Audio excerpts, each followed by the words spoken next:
Students, welcome back to my YouTube channel. आज मैं आप लोगों के लिए BSc, BCom, BA third year Hindi का एक इम्पॉर्टेंट क्वेश्चन लेकर आई हूँ, जो कि भारत माता कविता का आशय समझाइए। भारत माता कविता का आशय समझाइए मतलब अर्थ समझाइए। ठीक है, उत्तर देखेंगे। प्रकृति के सुकुमार कवि सुमित्रा नंदन पंत ने भारत माता शीर्षक कविता में भारत माता के लिए ही प्रवासिनी शब्द का प्रयोग किया है। इसका मतलब है, जो कवि सुमित्रा नंदन पंत जी हैं, उन्होंने भारत माता जो शीर्षक कविता उन्होंने जो लिखा था, उसमें उन्होंने भारत माता को प्रवासिनी कहा है। मतलब अपने ही देश में रहते हुए भी उन्हें पराय जगह रहने का अनुभव कराया है, दूसरे जगह रहने का अनुभव कराया है। ठीक है। परतंत्र भारत माता अत्यंत दुखी हैं। मतलब हमारा जो देश, जब ये कविता लिखा गया था तब स्वतंत्र नहीं था, अंग्रेजों का गुलाम था। तो इस वजह से हमारा देश क्या था, परतंत्र था। और जो भारत माता है वो बहुत ज़्यादा दुखी थी। उनके पैरों में बेड़ियां जकड़ी हुई है।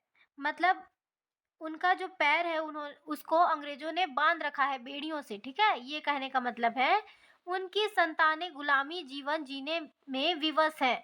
अंग्रेज अपने गुलाम की तरह भारतवासियों को रखा करते थे। तो यहाँ संतानें भारतवासियों को कहा गया है। जो भारत माता है वो भारत के रहने वाले निवासियों को अपनी संतान मानती थी। ठीक है। प्रगति और विकास के मार्ग से दूर भारत माता अपने ही घर में उदासीन तथा अत्यंत दुखी है। भारत में रहते हुए भी वो अपने ही घर में रहते हुए भी बहुत ज़्यादा दुखी है, क्योंकि अंग्रेजों का यहाँ शासन चल रहा था। अपने घर में रहने का कुछ भी सुख उन्हें नहीं मिल रहा है। वे पराए घर की निवासिनी की तरह विवश जीवन जीने को बाध्य है। उनको ऐसा फील हो रहा है, ऐसा लग रहा है, ऐसा अनुभव हो रहा है कि वो पराए जगह में है, और पराए जगह में रहते हुए उनकी बात मानने पे वो क्या हो जा रही है, विवश हो जा रही हैं। यही कारण है कि कवि ने उनके लिए प्रवासिनी शब्द का प्रयोग किया है। भारत माता का सारांश अथवा आशय, सारांश आशय को कहा जाता है। ठीक है। भारत माता कविता में कविवर सुमित्रा नंदन पंत ने तत्कालिक परिस्थितियों में संघर्षरत भारतीय जीवन का मार्मिक चित्रण प्रस्तुत किया है।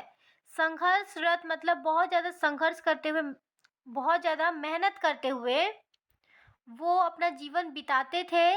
इस पर क्या किए हैं, सुमित्रा नंदन पंत जी ने मार्मिक चित्रण प्रस्तुत किए हैं। कवि कहते हैं कि खेतों में दूर तक फैली हुई हरियाली भारत माता का धूल भरा मैला सा आंचल है।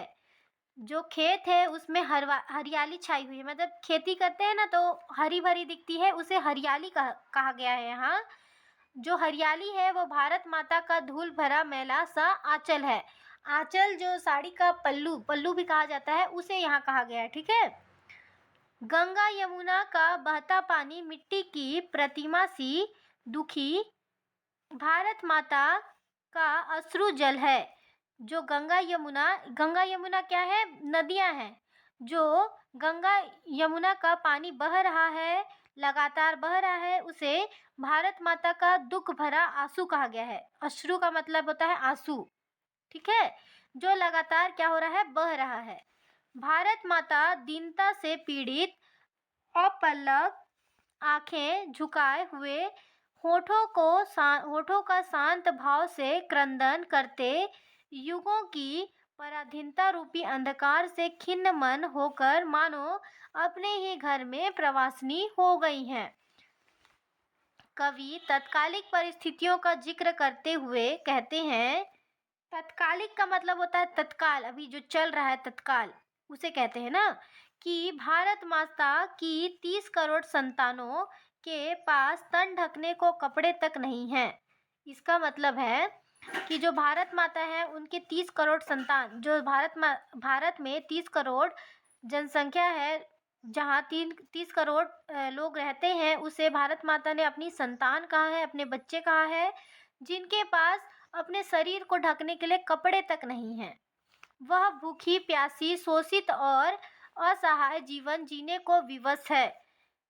गरीबी के कारण, दीनता के कारण उनको क्या देखना पड़ रहा है? ना शरीर ढकने को कपड़े हैं, ना खाने को खाना है, ना पीने को पानी है। शोषित, जिसका अर्थ है कि बिना कुछ खिलाए-पिलाए उनको काम कराना, ज़बरदस्ती काम कराना, ये क्या है? शोषित करना है। और असहाय मतलब उनका कोई सहारा नहीं है जीवन जीने के लिए, ठीक है? भारत का मूर्ता, असभ्यता, अशिक्षा और निर्धनता ने घेर रखा है। इससे मानो भारत माता मस्तक झुकाए वृक्ष के नीचे निवास कर रही हैं। मस्तक झुकाए का मतलब है सिर को झुकाकर वृक्ष के नीचे मतलब पेड़ों के नीचे निवास कर रही हैं, रह रही हैं।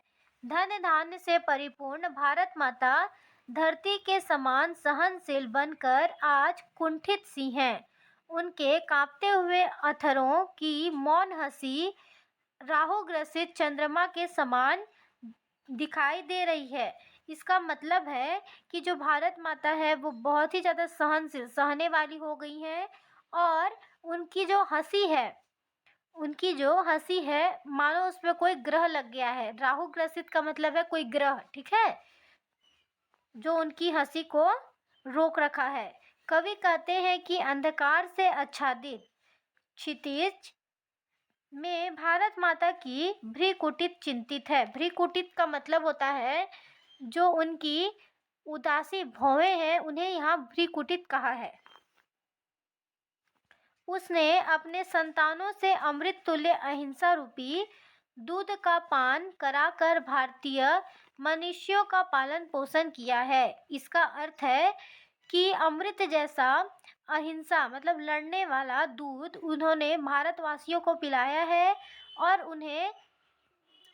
उनका पालन पोषण किया है। इससे भारतीयों के मन से भय व अंधकार दूर हो गया है। मतलब भय किसको कहते हैं? डर को। और अंधकार तो आप लोग जानते हो, ये क्या हो गया है? मनुष्य के शरीर से भय और डर दूर हो गया है। इस प्रकार कविवर पंत ने अत्यंत भावपूर्ण शैली से सहज, सरल तथा प्रभावपूर्ण भाषा का प्रयोग करते हुए भारत माता के वास्तविक चित्र को इस कविता में अंकित किया है। इसका मतलब है जो सुमित्रा नंदन पंत जी हैं, उन्होंने अपने भावपूर्ण का मतलब होता है इमोशनल होकर अपनी शैली को सरल और सहज प्रभावपूर्ण भाषा का प्रयोग करके भारत माता के वास्तविक चित्र को इस कविता से अंकित किया है। वास्तविक का मतलब होता है रियल, ठीक है। हमारा टॉपिक यहीं ख़त्म हुआ। अगर आपको हमारे चैनल से हेल्प मिलती हो तो प्लीज़ हमारे चैनल को सब्सक्राइब करें और कमेंट कर बताएं कि अगली वीडियो आपको किस टॉपिक पे चाहिए। Thank you.